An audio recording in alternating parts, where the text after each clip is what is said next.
नमस्कार दोस्तों, स्वागत है आप सभी का आपके favourite channel easy GST for you में। आज हम जो टॉपिक पर डिस्कशन करने वाले हैं that is payment of tax and other sums in installments.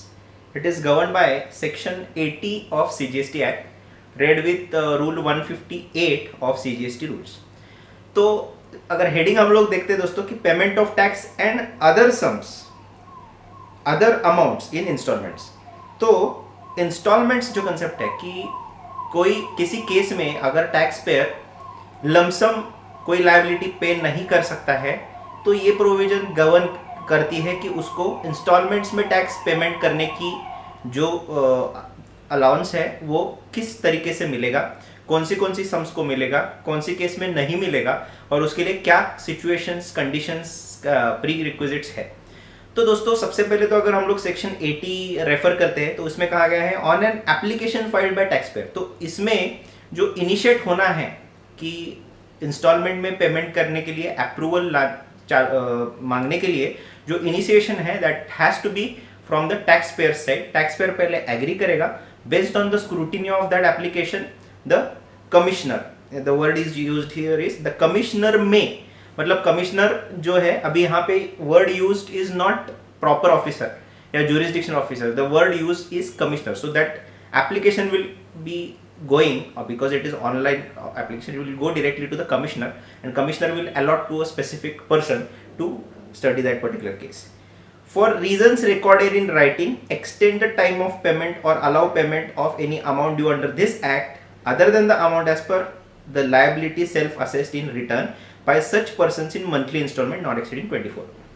तो अभी क्या है इसमें, you can maximum get 24 installments. Installments मतलब monthly installments. So monthly 24 months के लिए ये पेमेंट को इंस्टॉलमेंट्स में कन्वर्ट करके commissioner may give it based on his scrutiny of the case. अभी कौन सी अमाउंट्स इसमें अलाउड नहीं है, जो सेल्फ असेस्ड अमाउंट्स। अभी सेल्फ असेस्ड अमाउंट्स का मतलब क्या है, in case of any tax payer he page the tax liability by self assessment method through GSTR 3B। तो थ्रू जो जीएसटीआर 3B में जो मंथली हम लोग टैक्स लायबिलिटी पे करते हैं उसके लिए installments you cannot go and ask for those installments, because if that is the case then everyone will go and ask for installment for every month's return payment, tax payments. So that is not the case. ये जो amounts है ये let's assume कि 73 74 की assessment है या GST audit है या कोई स्क्रूटिनी कंप्लीट हो गई है उसकी लायबिलिटी निकाली है तो वो अमाउंट है। तो उस अमाउंट्स के केस में इंस्टॉलमेंट्स के लिए एप्लीकेशन असेसी कर सकता है and the commissioner may give a 24 months time to pay the amounts for the tax payer. इसके आगे अगर हम लोग पढ़ते हैं तो उसमें लिखा है प्रोविजो है कि सेक्शन 80 को, provided that where there is a default in payment of any one of the instalment और on its due date the whole outstanding balance payable on such date shall become due and payable forthwith and shall without any further notice being served on the person be liable for recovery।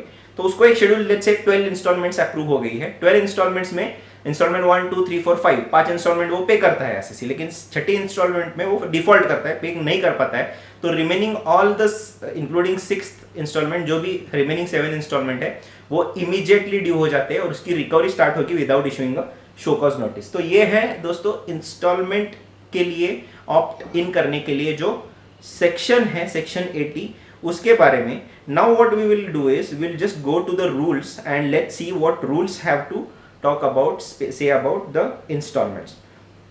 तो if I have to refer to rule 158 payment of tax and other amount, इसमें tax and interest penalty भी include हो सकते हैं because other amounts उन्होंने बोला है। तो सब रूल 1 क्या कहता है कि कैसे हमको ये एप्लीकेशन करना है, तो we have to file online application in DRC 2020। So form DRC 20 हमको सबमिट करना है seeking the extension of time for payment of taxes और any amount due under the act. तो उसमें क्या कहा गया है कि the commissioner shall call for a report from the jurisdictional officer about the financial ability of the tax payer to pay the said amount.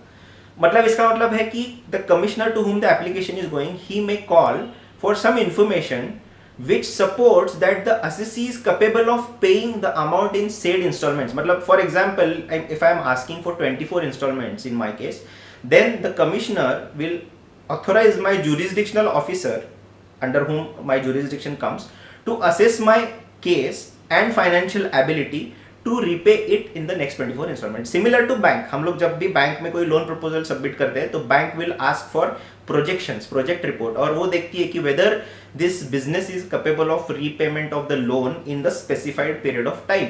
Similarly यहाँ पे the responsibility of assessing that is given to commissioner, who may delegate it to the jurisdictional officer. And upon the consideration of request of the taxable person, sub rule 2 में कहा गया है कि report of the jurisdictional officer, the commissioner may issue the DRC 21, जिसका response है 20 DRC 20 का, allowing the taxable person further time to make payment or pay the amount in such monthly installments not exceeding 20 और maximum 24 installments उसको दिए जा सकते हैं इस रूल के अंडर. और there is another last sub rule 3 which talks about this instalment payment, which says the facility of this the referred in sub rule 2, मतलब ये जो फैसिलिटी है वो कहाँ पे अलाउ नहीं होगी, इसको भी उन्होंने बारिंग प्रोविजंस कुछ बनाई है. तो कौन सी है वो? तो फर्स्ट है कि the taxable person has already defaulted on the payment of any amount under these acts. मतलब उन्होंने ऑलरेडी उसके केस में रिकवरी, जिसके केस में चालू है रिकवरी प्रोसेस, कुछ अमाउंट्स में डिफॉल्ट है और उसका रिकवरी प्रोसीडिंग्स चालू है, इस केस में ये इंस्टॉलमेंट नहीं दी जा सकती. Secondly, the taxable person has not been allowed to make payment in instalments in the preceding financial year under the act और so and so act or any state goods and services tax. Very simple. And thirdly, the amount for which installment facility is sought is less than 25,000 के नीचे अगर है तो instalment नहीं देंगे. तो ये बेसिक प्रोविजन है दोस्तों कि इंस्टॉलमेंट मांगने के लिए असेसी कब क्वालिफाई होता है, किस तरीके से वो इंस्टॉलमेंट के लिए एप्लीकेशन सबमिट करेगा. It is online application DRC 20, जिसमें रिस्पॉन्स आएगा DRC 21 after the commissioner is satisfied with the ability of tax payer to pay the amounts in the said instalments and accordingly वो approve हो जाएगा. तो that was it दोस्तों from my side on payment of GST tax and other sums which includes interest and penalty in instalments. I hope this video is helpful for you, and if you really like the video, please hit the like button and do not forget to subscribe to our channel Easy GST for You and share this video with your friends. Thank you so much.